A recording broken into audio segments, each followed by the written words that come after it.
Hello to the chicos and the chicas. Second take of the video because the first one I messed up. Apologies for the background noise. I hope that you are going to watch this one too. What is it? Champions Chess Tour. Day 3 recap video. But before we do that, let's have a quick look at the standings. Grandmaster Lequan Liam is still in the lead with 27 points. Closely followed by Maggie Carlsen, the reigning world champion, 24. And Jorden Van Foreest, I think. Foreest, I think, is the way how you pronounce that. The hero of the day, who is going to be the main character of our video today, is coming third with 21 points. The competition is still wide open. A lot of things can happen. The ladies have scored their first wins, so that's exciting news. I hope that they are going to continue performing well in the remaining rounds. And as for our video today, we are going to have a very good look at a particular game, which is going to be none other. Why is it not loading? Oh, I'm on the wrong layout. Never mind. Which is going to be none other than Jorden Van Foreest against Navara David. So David Navara. Let's have a look at what's going on here. A really cool attacking game, full on bonker style. Really awesome stuff. So let's have a look. I really enjoyed this one. And it sort of relieved some romantic style of chess, which I really am a big fan of. And I really like to teach that kind of chess and chess style, because every now and then we have a chance actually to play like that. Like, here is the proof. And that's when you need to know what you're doing. So Giaco piano or Italian, d4 take bishop b4 check, and here the two main variations are bishop d2, which is notoriously drawish, and knight c3, which is also notoriously drawish, but in a very exciting way. Now there is a third move here, the surprise notoriously drawish knight d2, which sacks a pawn on e4 in order to create some initiative and attack and faster development, all the things that Morphy valued so highly, and in fact established an entire chess school or a genre or a chess a way about thinking the game altogether, which actually revolutionized chess at the time entirely. In the mid 1800s, and this is exactly what Jorden is doing. He's chucking in a pawn, kicking the knight, developing all pieces, and until now, by the way, we are following theory. All 9 games I found here in my database featured d6, which is a very logical move to try to delay the development of the bishop on c8, but black has got some tactical means to organize the defense. Jorden, however, went fine. Our castle queenside because chess coach Andras says that's the right thing to do when you are already ahead in development. It's likely that they will castle kingside. Bang, bang, bang. Go for it. Attack. And now the rook is already well developed. So yeah, d6 was forced more or less. And then Jorden went h4, already hinting his very aggressive intentions. Attack, attack, attack on the king side. And let's see how we go. Castles h5, thank you very much. Plan h6, so that had to be stopped. And rook g1. I did say this already in a previous video, but I will repeat myself again. Sometimes chess can be very simple. And this is really, truly the ultimate caveman style. Rook g1, g4, g5, checkmate. Good luck stopping me. And Navara immediately drops the ball by playing c6, which, by the way, is a logical move here. The other logical move would have been bishop g4, physically stopping g4. And there is a curious variation here that really rained on my party because I wanted to make it working for white. And so I tried to play out rook h4 against the engine. And I got taught a very painful lesson by said engine. I went like, haha, come at me, bro. Come at me. And he goes like, yeah. No good, I'm coming at you. And they did come at me. That was Stockfish telling me that not every attack is going to end in mate. Unless I blundered that one down there. But otherwise we are going to fizzle into a very drawish looking endgame. If I manage to do that. White is a pawn down, but certainly does have a fair bit of initiative. So this can still go more than one ways. But yeah, c6 was played, and now the attack is just unfolding and developing with such at such a rapid pace that yeah, black is now really forced to play a sequence of only defending moves in order to stay in the game. f6 was played, and here the engine really likes the idea, which I like too, by the way, of rerouting this bishop here and mate. Know that the temptation to give in to this check is also possible, but after d5, black seems to be gaining some momentum now. The black pieces are also developed, although even here white is better. But bishop b3 is the real winner chicken dinner, because then we go bishop c2, queen d3, queen h7 check, causing a lot of trouble around the black king. So instead Jorden opted for knight d4, and here actually the absolutely unbelievable happened. The engine came up with a line that I just can't possibly believe is correct. Like, it's just one of those times when you just don't want to believe it, even though it's presented to you very plainly and it's cold facts, and you still go like, no, can't be right. And that's how I felt about this, because apparently here, knight takes d5, bishop takes d5. Actually, no, wait a second, let me see it. No, it was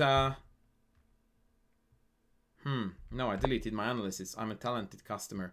It was something like knight d5, take f4, bishop d7, g5. And I'm like, what's going on here, man? Like, this is when I press on your bike on my stream pad, right? Like, out, next game. The engine says, no, I will just play moves. I will take, and then rook f2. I think actually rook f2 was the move without rook c8. So let's have a look at that. Take, and rook f2. No? Yes. And black is fine. And I'm like look at that king. Look at the king, will you? Like, next here and we're good. But nah, just don't have time to do that. If I go queen e3, I'm already losing apparently after rook check, as well as after queen f6. So incredibly, black is holding on. But it's a very difficult hold, and Navara didn't find it. He played c5, which, by the way, is a major mistake in my book, based on very pure chess principles. Because what's happening here is that white has a crazy attack on the wing, and black closes the center. After attempting to blow it up, closing it off makes very little sense to a human brain. And indeed here, after knight e2, now the f4 g5 attack is just absolutely brutal. Rook b8 was played, and the irony is that also is brutal. Bishop d3, bishop c2, queen d3 still. Instead, bishop b3 was played, that's the same, but after b5, bishop c2, c4, here the correct continuation would have been the sneaky bishop b1, followed by the mate attack here. Instead, Jorden went for the all-out onslaught, and it is actually yielding results. Although even here after b3, the cruel engine claims equality. Take, and the rook e8 is the key move in the defense. And after h6, bishop f5, white doesn't have more than a draw after check, takes, and queen e3 with the idea of mate and coming across this way. But among the many moves, bishop f5 is reigning on the party. Or is it? Maybe let's just go queen d7. This looks more sane. Just to deny this, keeping the h-file closed. And very long variation. I don't want to go into it because it's again getting very, very irrational. Actually, now stuff this. I will show you because it's awesome. Knight d4, knight d5, rook h7. Hello, knight d3, check, check. Check. Check, check. Check, check, check, check, check. Draw. Don't they say that every road leads to Rome? Apparently in chess, every road leads to draw. Wow. I didn't actually see that in the previous version of the video that I published. Anyway, long story short is that rook e8 would have allowed Navara to stay in the game, but by now he's down to 5 minutes. And so he plays rook f7, which is actually looking pretty awful because it cuts out or cuts off rather the black king and its escape route towards f7. And now Jorden finishes in style. h6, bishop f5, h7 check. Actually, when I say he finishes in style, not quite, because after bishop takes, of course, finishing in style is sacking your queen, because that's how good chess is played. I'm not sure why he didn't do this, because I'm 100% certain that he did see it. Perhaps knight g6 was not to his liking, but then rook h7 appears to be completely winning, and just checkerino, and this is a mate. So I really don't know. He opted for rook takes h7, which is also beautiful and very nicely and easily winning. King takes knight d4, note the mate threat, again courtesy of the rook on f7, whereas capture on g7 allows the retake followed by checking the queen down. And so this is all over Red Rover. He went back to g8, queen h2, but now the capture was forced, and then bang, bang, bang, bang, bang, and the queen came off after a few inserted checks. Now, last parting thought is to note how beautifully, cleanly he mops up the rest.